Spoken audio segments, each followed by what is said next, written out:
aynu ka sii anba qaadna halkii ay inoo mareysay taariikhdii Cabdirashiid Cali Sharmaake waxaana idin soo jeedin doona aniga oo Libaax Barqiye ah markii ay Soomaaliya noqotay dal madax bannaan bishii July 1960 wuxuu noqday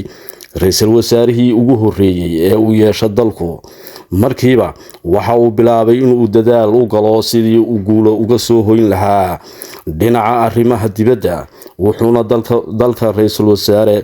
ka ahaa ilaa 1964 kadib doorashooyinkii dalka ka dhacay wuxuu noqday mar kale xubin ka tirsan baarlamaanka Soomaaliya sanadku markuu ahaa 1967 doorashooyinkii labaad ee la qabtay madaxtinimada dalka ayaa loo doortay inuu dalka madaxweyne ka noqdo kadib markii uu ka guuleystay madaxweyne Aadan Cabdulle Cismaan Aadan Cadde wuxuuna xafiiska kala wareegay isla sanadkaas oo ku beegan 10kii Juun 1967 laba sano kadib markii uu dalka madaxweyne ka noqday ayaa askari ka tirsanaa ciidamadii ilaalada ka hayay uu toogasho ku dilay 15kii bishii Oktoobar 1969 isagoo booqanaya gobolka Sanaag ee dalka Soomaaliya 6 maalmood kadib markii dilku uu dhacay ayaa ciidamadii dalku talada xoog kula wareegeen iyada oo wali lagu jiro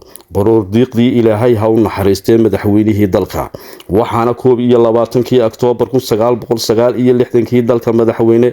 ka noqday Allah ha u naxariistay sareeye gaas Maxamed Siyaad Barre oo ahaa taliyihii ciidanka xoogga dalka Soomaaliyeed halkaas ayaynu ku soo afmeeri doonaa